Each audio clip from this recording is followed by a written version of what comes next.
जो खैरात में मिलती कामयाबी तो हर शख्स कामयाब होता, फिर कदर न होती किसी हुनर की और ना ही कोई शख्स लाजवाब होता। दोस्तों, अगर आपने कामयाबी हासिल की है तो आप लाजवाब हैं, क्योंकि वो कामयाबी आपने अपने हुनर के दम पे प्राप्त की है। तो अपने हुनर को बना कर रखिए, अपने हुनर को बचा कर रखिए, अपने हुनर को ज़िंदा रखिए, क्योंकि कामयाब होने के लिए आपका हुनर ही सबसे ज़्यादा ज़रूरी है।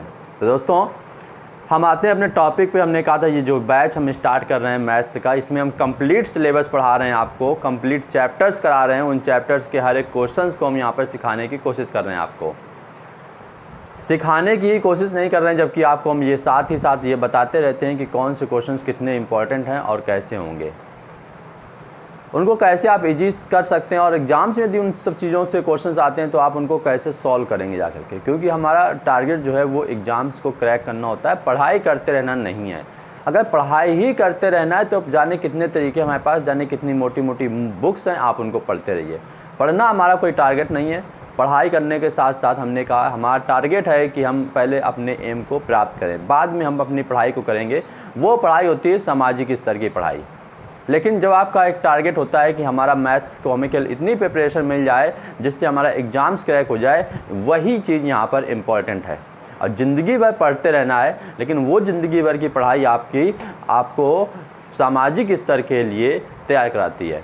तो यहाँ पर जो हम पढ़ा रहे हैं आपको SSC GD, सुपर टेट, इन सब बैचों के मैथ्स का कंप्लीट सिलेबस करा रहे हैं। तो चलिए दोस्तों, आज हम लोग बात करेंगे एक नए टॉपिक पर जिसका नाम है मिश्रण। और उससे पहले हम बताना चाहेंगे कि आपको हमने 2 टॉपिक क्लियर, अभी जो टॉपिक क्लियर कराया पिछला वो था चक्रवृद्धि ब्याज। और चक्रवृद्धि ब्याज में कल की जो क्विज थी उसका आंसर है डी। उसके कई सारे जवाब आए हैं, उसमें से आंसर डी ही सही जवाब है। तो दोस्तों, आज हम लोग बात करने जा रहे हैं एक नए टॉपिक पे जिसका नाम है मिश्रण, मिक्सचर। तो आज हम लोग बात करेंगे मिश्रण पे। तो मिश्रण के क्वेश्चंस कैसे बनते हैं और मिश्रण होता है क्या, उसको हम लोग पहले समझते हैं। तो चलिए स्टार्ट करते हैं। तो पहले हम यहाँ पे एक्सप्लेन करते हैं। हमने कहा जो भी टॉपिक हम आपको स्टार्ट करते हैं उस चैप्टर को हम एक्सप्लेन करते हैं। तो पहले यहाँ पे हम आज एक्सप्लेन करेंगे कि मिश्रण को आखिर आपने किन किन पॉइंट को नोटिस करके रखना है, उनको याद रखना है। तो सबसे पहले बात करते हैं मिश्रण में। तो मिश्रण में आपके पास 2 तत्व होने चाहिए, 2 पदार्थ होने चाहिए। मान लिया हमारे पास एक पदार्थ ए है, दूसरा पदार्थ क्या है, बी है। इम्पॉर्टेंट पॉइंट ये कि इनकी अवस्थाएँ क्या होनी चाहिए, सेम होनी चाहिए। जिनकी जो अवस्थाएँ हैं वो एक समान होनी चाहिए। अवस्थाएं समझ गए ना। अगर ये दोनों ठोस हैं तो ठोस होने चाहिए, ये दोनों द्रव हैं तो द्रव अवस्था में होने चाहिए, ये दोनों गैस हैं तो गैस अवस्था में होनी चाहिए। तो अवस्थाएं कैसी होनी चाहिए, समान होनी चाहिए। अवस्थाएं बराबर होनी चाहिए, अवस्थाएं समान होनी चाहिए, समान अवस्थाओं में होना चाहिए। दूसरा पॉइंट ये हमारे पास कि यहाँ पर जो दोनों की वैल्यू होती है उसका यूनिट जो होना चाहिए वो सेम होना चाहिए। यूनिट क्या होना चाहिए, सेम होना चाहिए। अगर ये प्रतिशत है तो ये प्रतिशत होना चाहिए, ये किलोग्राम है तो ये किलोग्राम होना चाहिए। अगर हमारे पास ये किलोग्राम है तो दोनों किलोग्राम में होंगे, प्रतिशत में होंगे दोनों प्रतिशत में होंगे, लीटर में होंगे तो दोनों लीटर में होंगे। मतलब जो भी वैल्यू होगी वो यूनिट क्या होगा, उनका समान होगा। इसकी जो भी वैल्यू होगी, अगर ये किलोग्राम तो ये भी किलोग्राम, ये परसेंटेज तो ये भी परसेंटेज, ये लीटर तो ये भी लीटर में होगा। तो दूसरा पॉइंट हो गया ये हमारे पास। इसका तीसरा पॉइंट, यहाँ पर हमें अनुपात को फाइंड आउट करना पड़ता है। किसको फाइंड आउट करते हैं हम लोग, अनुपात में मिश्रण होता है, अनुपात में फाइंड आउट करना होता है। चीज़ फाइंड आउट करते हैं। मिश्रण में हम जितना भी टॉपिक करेंगे, मिश्रण में हम जो भी टॉपिक करेंगे वो इन्हीं 3 पॉइंटों पे करेंगे। सबसे पहले उनकी हमें क्या चेक करनी होगी, अवस्थाएं चेक करनी होंगी। इसके बाद उनके यूनिट चेक करने होंगे, क्या दोनों के यूनिट समान है। अगर ये क्रय मूल्य है तो ये भी क्रय मूल्य होना चाहिए, ये विक्रय मूल्य है तो ये भी क्या होना चाहिए, विक्रय मूल्य होना चाहिए। इसके बाद तीसरा पॉइंट, हमेशा हम क्या फाइंड आउट करते हैं, अनुपात फाइंड आउट करते हैं कि इन दोनों का अनुपात क्या है, किस अनुपात में चीज़ों को मिलाया गया है। अब हमने कहा इन दोनों को जब मिलाएंगे तो एक मिश्रण तैयार होगा, एक नया बर्तन तैयार होगा जिसे हम लोग बोलते हैं सी। क्या बोलते हैं हम लोग यहाँ पर, सी। इतनी बात समझा के एक नया मिश्रण, इन दोनों को एक नए बर्तन में मिला दिया जिसे हम लोग बर्तन क्या बोलते हैं, सी बोलते हैं। एक नया बर्तन तैयार कर दिया। अब यहाँ पर ध्यान देना, यहाँ पे हमने कहा अनुपात। पहला पॉइंट क्लियर हो गया, अवस्थाएं हो गई समान चाहिए। दूसरा पॉइंट क्लियर, यूनिट समान हो गया। तीसरा में क्या फाइंड आउट करना होता है, अनुपात। अनुपात कैसे फाइंड आउट होता है वो चीज़ यहाँ पे लिखना है। इनका अंतर निकालते हैं। क्या निकालते हैं, इनका अंतर। इसका अंतर निकाल के यहाँ पर लिखते हैं। मान लो ये m आ गया और इसका अंतर यहाँ पर लिखते हैं, इसका अंतर यहाँ पर लिखते हैं। इसको मान लिया हमने क्या आ गया, ये n आ गया। इसी को हम लोग किसके अनुपात में फाइंड आउट करेंगे, रेशियो के अनुपात में। कि मान लिया ये m और n के रेशियो में वैल्यू आ गई। किसके रेशियो में आ गई? m और n के वैल्यू में रेशियो आ गई। अब यहाँ पे हम बताना चाहेंगे कि m और n होता क्या है। m और n होता है मिलाई गई मात्रा, मतलब m जितना भी अनुपात आएगा वो a की वैल्यू को रिप्रेजेंट करेगा, ये a की वैल्यू को रिप्रेजेंट करेगा, और ये किसकी वैल्यू को रिप्रेजेंट करेगा? b की वैल्यू को। a जो यूनिट आएगा वो a की, m जो यूनिट आएगा वो a को रिप्रेजेंट करेगा, n जो आएगा वो किसको रिप्रेजेंट करेगा? b को रिप्रेजेंट करेगा। इतनी बात समझ में आ गई यहाँ पे। तो हमने कहा दोस्तों ये बहुत सिंपल सा टॉपिक होता है मिश्रण। मिश्रण में जितना डरते हैं उतना डरने की ज़रूरत होती नहीं है, क्योंकि हमने कहा ना मिश्रण बहुत ही इजी टॉपिक होता है हमारे पास मिश्रण में। तो हमने कहा मिश्रण में हमने आपको बताया कि अगर हमारे पास दो पदार्थ हैं तो दोनों की अवस्थाएं कैसी होनी चाहिए? समान होना चाहिए, पहला पॉइंट ये। दूसरा पॉइंट, दोनों के ही यूनिट कैसे होने चाहिए? सेम होने चाहिए। तीसरा पॉइंट, हमेशा हम क्या फाइंड आउट करते हैं? अनुपात फाइंड आउट करते हैं। और ये अनुपात कैसे फाइंड आउट किया था इसको हम एक्सप्लेन कर रहे हैं। ये A है, ये B है, इसको एक तीसरे बर्तन में C में क्या कर दिया गया? मिलाया गया, या इसको और इसको दोनों को मिलाया गया तो एक नया मिश्रण तैयार हो गया C। ये हमारे पास मिश्रण है, मिश्रण A। ये मिश्रण कौन सा हमारे पास? B। इन दोनों को मिलाया गया तो एक नया मिश्रण तैयार हुआ। कौन सा? एक नया मिश्रण तैयार हो गया दोस्तों। उस मिश्रण का नाम क्या है? C। तो क्वेश्चन ये है कि इन दोनों का अनुपात यहाँ पे जो हम निकाल लें वो अनुपात क्या होता है? तो A और C का अंतर, A और C का अंतर यहाँ पे लिखेंगे N, B और C का अंतर यहाँ पे लिखेंगे M। ये दोनों किसको रिप्रेजेंट करेंगे? अनुपात को रिप्रेजेंट करेंगे। किसको रिप्रेजेंट करेंगे? अनुपात को रिप्रेजेंट करेंगे। तो हमने कहा जब अनुपात को रिप्रेजेंट करता है तो ये जो वैल्यू होती है, ये जो M होता है ये किसको रिप्रेजेंट करता है? A को। और ये जो N होता है ये किसको रिप्रेजेंट करता है? B को रिप्रेजेंट करता है। इतनी चीज़ अगर आपने यहाँ पे सीख ली है तो क्वेश्चन कराने में हमें कोई दिक्कत नहीं होगी, ना हमें बताने में दिक्कत होगी, ना ही आपको समझने में दिक्कत होगी। अच्छा, एक पॉइंट यहाँ पे लिखा गया कि अंतर क्या होता है, उस अंतर को भी हम एक्सप्लेन करते हैं कि वो अंतर क्या होता है, उसको ज़रा समझते हैं। क्लियर नहीं आता? तो चलिए आगे देखते हैं। अभी हम बताते हैं अंतर क्या होता है आपको। दोस्तों इस बात को नोट कर लो, समझ लो, फिर इसका नोट कर लो। पहला पॉइंट क्या होना चाहिए? अवस्थाएं समान चाहिए, यूनिट समान चाहिए। तीसरे में अनुपात क्या करना होता है? फाइंड आउट करना होता है। मिश्रण A, मिश्रण B और इन दोनों को मिलाकर के एक नया मिश्रण तैयार किया गया C। यहाँ से इन दोनों का अंतर लेंगे और यहाँ से इन दोनों का क्या लेंगे? हम लोग अंतर लेंगे। इतना पॉइंट हमें क्लियर करना था। क्लियर इतना नोट कर लिया? चलिए आगे देखते हैं। तो हमने बताया ना कि एक वर्ड यहाँ पे लिखा गया था, क्या लिखा गया था? अंतर। उस अंतर को भी हम एक्सप्लेन करते हैं कि अंतर होता क्या है, क्योंकि अगर आप अंतर निकालना नहीं जानते तो क्वेश्चंस गलत ही होंगे आपके। क्यों? क्योंकि माइनस प्लस में बहुत सारी कन्फ्यूजन होती है, वो कन्फ्यूजन आपको पता नहीं होती है, उस कन्फ्यूजन से आपको क्वेश्चंस क्या होंगे? गलत होते हैं, 100% होता है। तो अंतर क्या होते हैं पहले उस बात को सीख लेते हैं। तो हमने कहा अंतर होता है हमारे पास दो संख्याओं में, हमेशा बड़ी संख्या में से बड़ी संख्या में छोटी संख्या को घटाना, बड़ी संख्या में छोटी संख्या को घटाना, ठीक है ना। पहला पॉइंट देखते हैं, यहाँ पे 4 और 5 का अंतर। इसके बाद हमारे पास है 5 का -4 का अंतर। इसके बाद है हमारे पास -8 -3 का अंतर। इसके अगला पॉइंट है -6 और 8 का अंतर। ये 4 क्वेश्चन हमने बताए आपको। एक्सप्लेन करना चाहते हैं कि अंतर होता है क्या हमारे पास। तो हमने कहा अंतर का मतलब होता है बड़ी संख्या में से कौन सी संख्या को घटाना, छोटी संख्या को घटाना, यही क्या बन जाता है हमारे पास? अंतर बन जाता है। जैसे यहाँ पे जो अंतर लिखा है वो किसके किसके बीच में लिखा गया है? यहाँ पे अंतर निकालना है 4 और 5 के बीच में अंतर। तो बड़ी संख्या कौन सी? 5। तो 5 - 4 वैल्यू कितनी आ गई हमारे पास? 1 अंतर आ गया। यहाँ पे अंतर की बात करते हैं तो बड़ी संख्या कौन सी है? 5 या -4। तो सबको पता है कि धनात्मक संख्याएं बड़ी होती हैं। धनात्मक संख्याओं को अगर हम रिप्रेजेंट करेंगे तो धनात्मक संख्याएं बड़ी होती हैं। तो यहाँ पे हो जाएगा 5 और ये माइनस, जब घटाएंगे -4 तो -4 हो जाएगा। तो ये हो जाएगा 5 प्लस माइनस सबको पता है, माइनस क्या हो जाएगा? प्लस। तो प्लस का कितना हो जाएगा? 4। आंसर कितना आ गया हमारे पास? 9। अगला पॉइंट है अंतर का। यहाँ पे अंतर, अगर हम -8 और -3 से पूछते हैं आपसे कि -8 और -3 में बड़ी संख्या कौन सी होती है, तो हम बताना चाहेंगे कि जो संख्याएं माइनस की होती हैं उनमें जिसका न्यूमेरिकल वैल्यू छोटी होती है वही संख्या बड़ी हो जाती है। तो यहाँ पे -3 बड़ा है तो -3 हो गया, इसका माइनस, फिर माइनस का 8 लिखेंगे तो ये हो जाएगा 3 + 8, -3 + 8।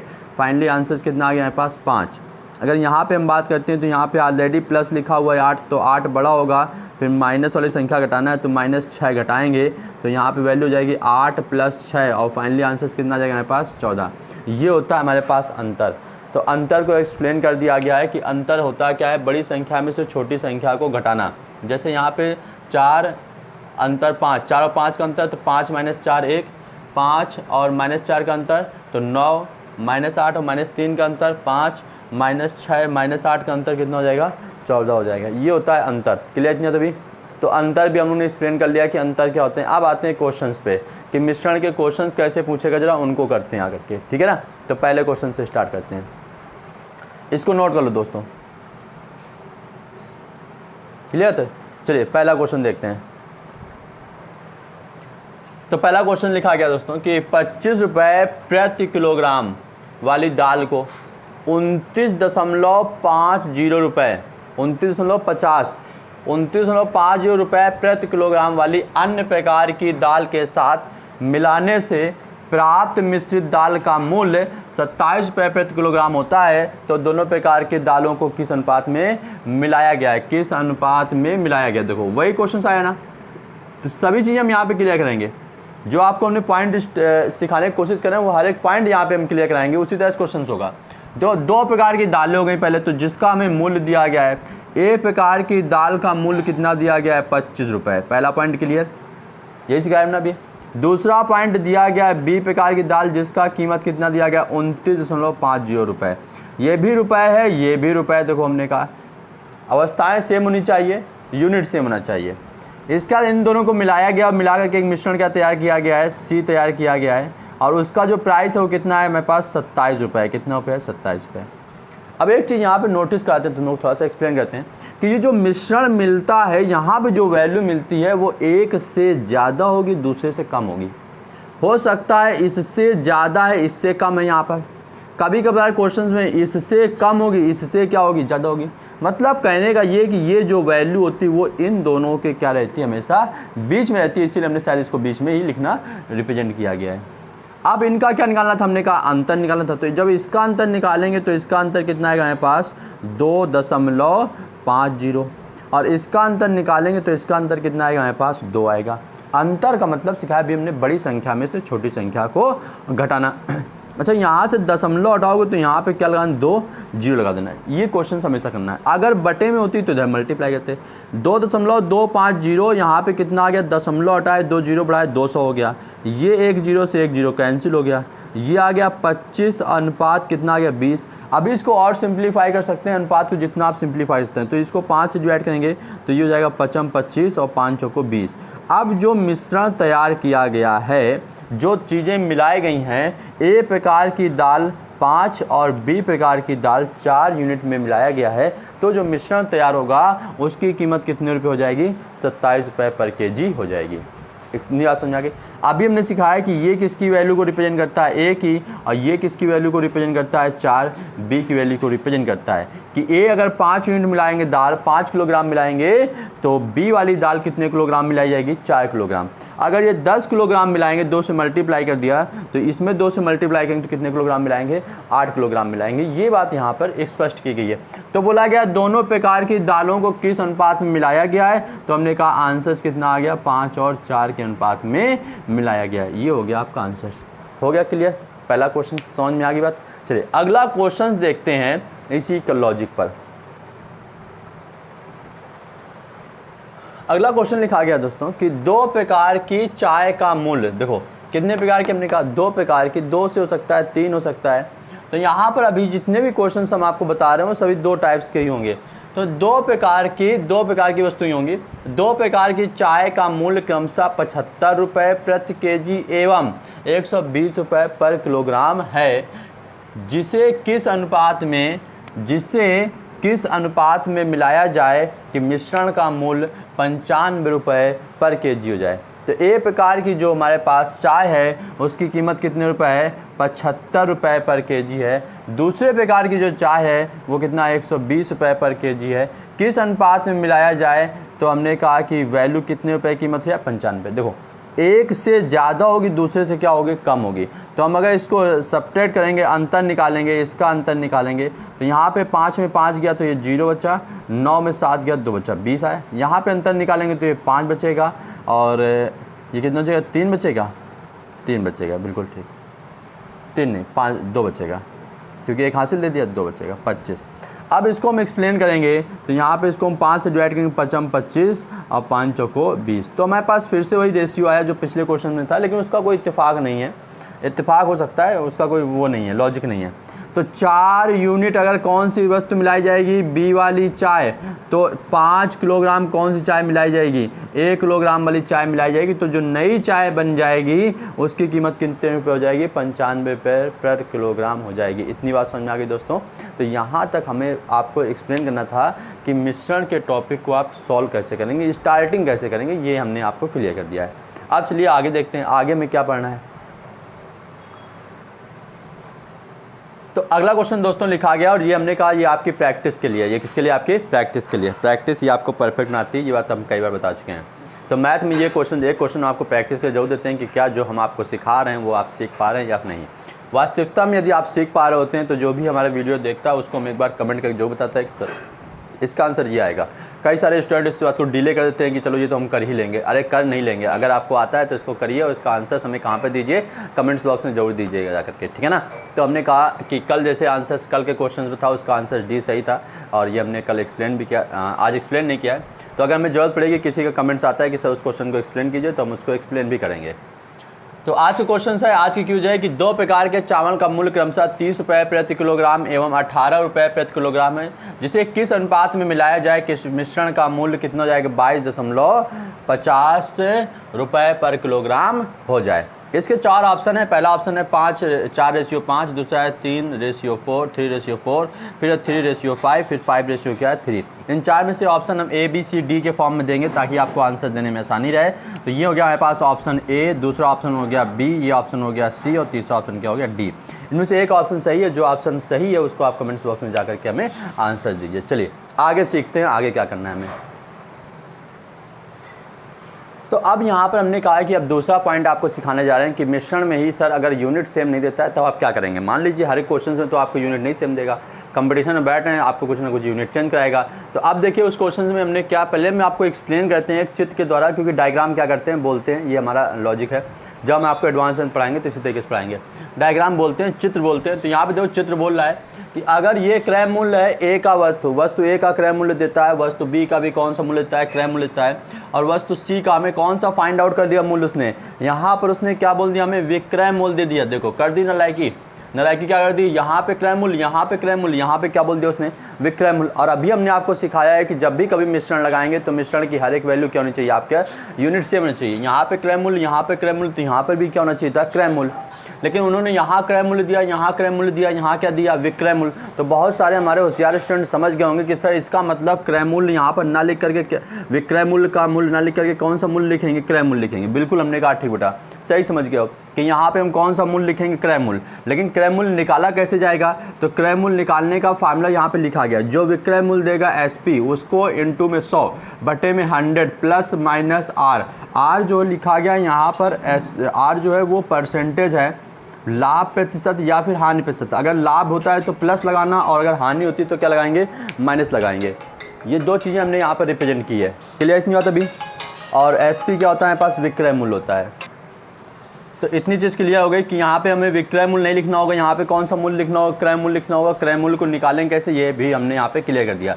तो ये आपके लिए एक पॉइंट है जिसे आप कॉपी पर नोट करिएगा कि अगर वस्तु A का क्रय मूल्य दिया गया, वस्तु B का क्रय मूल्य दिया गया, लेकिन वस्तु C का विक्रय मूल्य दिया गया, तब यहाँ पे विक्रय मूल्य नहीं लिखते हैं, तब कौन सा मूल्य लिखते हैं हम लोग, क्रय मूल्य लिखते हैं। और क्रय मूल्य का फार्मूला होता है SP इंटू 100 बटे 100 प्लस माइनस R। अगर SP का मतलब होता है विक्रय मूल्य, R का मतलब है यहाँ पे लाभ और हानि, वो भी प्रतिशत में। अगर लाभ होगा तो प्लस चिन्ह इस्तेमाल करना, अगर हानि होगी तो कौन चिन्ह इस्तेमाल करेंगे, माइनस चिन्ह इस्तेमाल करेंगे। इतनी बात क्लियर हो गई। चलिए क्वेश्चन पे देखते हैं। तो हमने कहा ये पॉइंट आप नोट कर लीजिए, क्वेश्चन देखते हैं। तो क्वेश्चन लिखा गया साथियों यहाँ पर कि 2 प्रकार की चाय का मूल्य क्रमशः 120 रुपये पर किलोग्राम। एक पहली प्रकार की चाय जिसका मूल्य 120 रुपये पर किलोग्राम है, और दूसरी जो चाय उसका मूल्य कितना है, 180 रुपये पर किलोग्राम है, जिसे किस अनुपात में मिलाया जाए कि मिश्रण को 168 रुपये पर केजी की दर से बेचने पर 20% का क्या होता है, लाभ होता है। तो देखो यहाँ पे एक तो 20% का लाभ बोला गया है कि लाभ कितना होता है 20% का। इसका मिश्रण को 168 रुपये में क्या किया जाए, बेचा जाए। क्या किया जाए, उसको बेच रहा है कितने रुपये में, 168 रुपये में बेच रहा है। तो बेचने वाले मूल्य को हम लोग कौन सा मूल्य बोलते हैं, विक्रय मूल्य बोलते हैं। ये बात क्लियर होगी यहाँ पे। तो सबसे पहला मूल्य हमें कौन सा मूल्य निकालना होगा, यहाँ से क्रय मूल्य निकालना होगा। तो क्रय मूल्य इक्वल टू हो जाएगा हमारे पास एसपी जो कितना है 168 इंटू में कितना हो जाएगा 100 और बटे में लाभ हो रहा है हमारे पास 20% का, तो ये कितना हो जाएगा हमारे पास 120 हो जाएगा।